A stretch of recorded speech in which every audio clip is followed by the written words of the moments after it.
좋은 아침입니다. 스가랴서 7장 1절에서 6절 말씀 보도록 하겠습니다. 1절 다리오 왕 제4년 아홉째 달 곧 기슬레월 4일에 여호와의 말씀이 스가랴에게 임하니라. 2절 그때에 베델 사람이 사레셀과 레겜멜렉과 그의 부하들을 보내 여호와께 은혜를 구하고 3절 만군의 여호와의 전에 있는 제사장들과 선지자들에게 물어 이르되 내가 여러 해 동안 행한 대로 5월 중에 울며 근신하리이까 하매.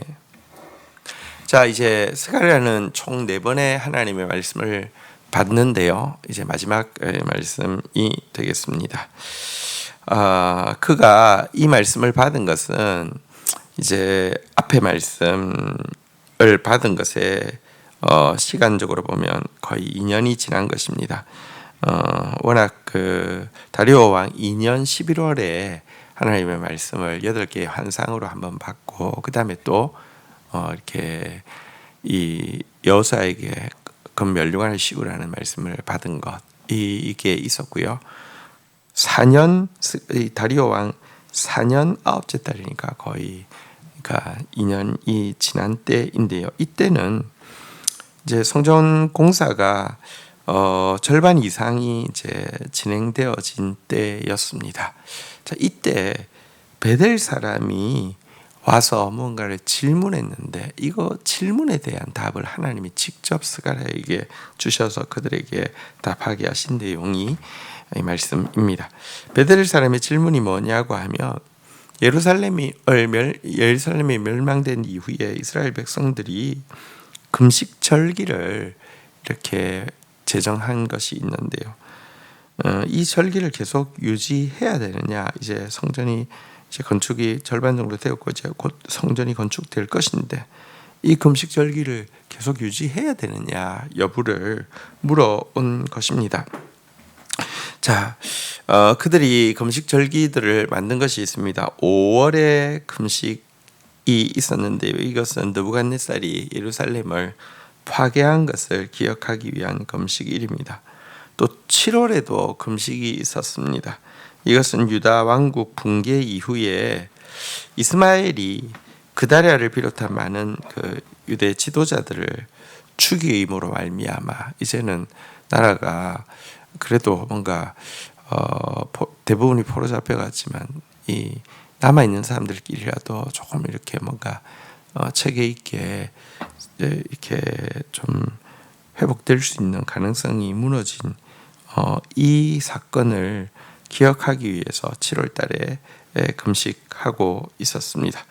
그런데 이런 금식은 정확하게 이야기하면 여호와께서 하라고 해서라기보다는 자신들의 결정에 의해서 시작된 것인데 그 결정이 잘못됐다는 것이 아니라 시간이 지날수록 외형적인 형식은 남아서 5월, 7월에 금식은 하지만 마음으로 귀찮아하는 짐처럼 여겨지고 있었다는 점입니다. 그럼에도 불구하고 금식 절기를 쉽게 없애지 못하는 이유가 있습니다.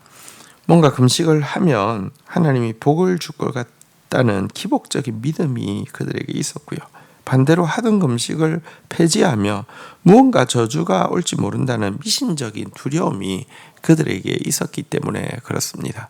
사실 이 기복적인 이렇게 기대, 미신적인 두려움 이것이 이 대부분의 저급한 종교를 구성하고 있는 게 이제 생각이거든요. 그러니까 그 탐욕과 공포를 이렇게 조장하는 게 뭐랄까요? 저급한 종교들이 또 특별히 무속 신앙이 사람들에게 막 많이 주입하는 거잖아요. 근데 이런 생각이 있어서 없애지도 못하고 하기도 귀찮은 상태에서 이 베델의 지도자들이 와서 묻게 된 것입니다. 특별히 베델은 이스라엘이 망하기 전부터 그러니까 북이스라엘이 망하기 전부터 금송아지 숭배의 중심지였잖아요. 그러니까 더더욱 하나님에 대한 바른 지식이 없었기 때문에 지금은 이제 포로에서 돌아온 이유는 뭐 베델에 사는 사람들도 어쨌든 나라가 다 망했기 때문에 남북이 자연스럽게 이제 통일이 된 셈이죠. 근데 어쨌든 그 지역 자체는 우상 숭배의 본거지였기 때문에 하나님에 대한 지식이 거의 없는 상태였다라고 할 수 있습니다. 자, 이 질문에 대해서요. 4절부터 한번 보겠습니다. 만군의 여호와의 말씀이 내게 임하여 이르시되 5절 온 땅의 백성과 제사장들에게 이르라 너희가 70년 동안의 다섯째 달과 일곱째 달에 금식하고 애통하였거니와 그 금식이 나를 위하여 한 것이냐. 6절 너희가 먹고 마실 때 그것은 너희를 위하여 먹고 너희를 위하여 마시는 것이 아니냐. 자, 하나님께서 이제 주시는 답변입니다.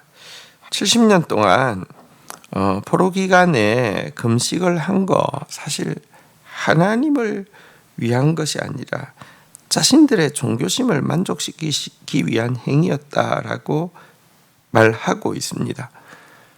그들이 먹지 않고 마시지 않는 행위는 동시에 그들이 먹고 마시는 행위와 마찬가지로 자기들을 위한 것이었다는 것입니다.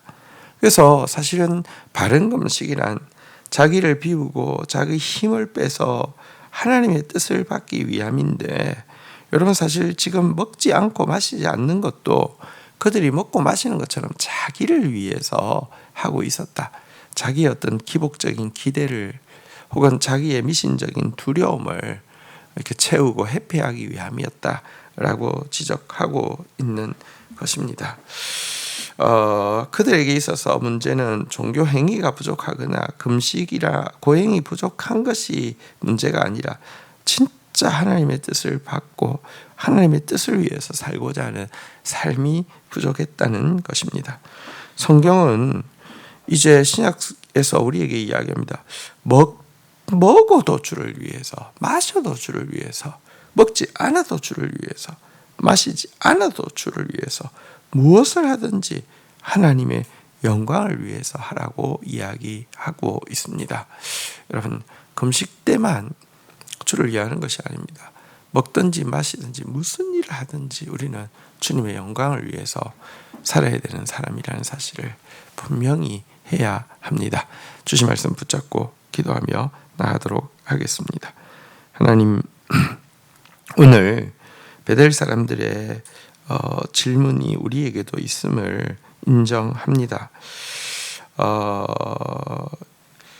자기 열심에 의해서 무언가 하나님 앞에서 결단했지만 시간이 지날수록 형식만 남아서 짐이 되어 가고, 하지만 그것을 내려놓자니 기복적인 어떤 기대, 미신적인 두려움 때문에 쉽게 내려놓지도 못하는 그런 모습을 가지고 고민하고 있는 모습이 우리의 모습임을 인정합니다.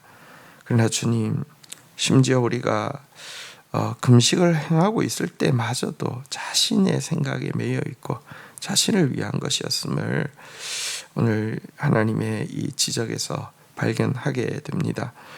하나님, 이제 저희들이 먹지 않고 마시지 않는 것이 주님 앞에 자신을 비우고 주님의 뜻만을 받기 위함이 되게 하여 주시고, 심지어 먹고 마시는 것마저도 내가 아니라 주님으로 가득해서 주의 뜻을 이루기 위함이 되며 주님의 영광을 위하기 위함이 되는 그런 삶으로 전환되어지게 하여 주시옵소서. 우리의 모든 행위를 통하여서 주님의 뜻이 이루어지고 우리의 모든 행위를 통하여서 주님께서 영광 받으시는 삶이 되기를 원합니다. 은혜를 다하여 주옵소서. 예수 그리스도의 이름으로 기도 올립니다. 아멘.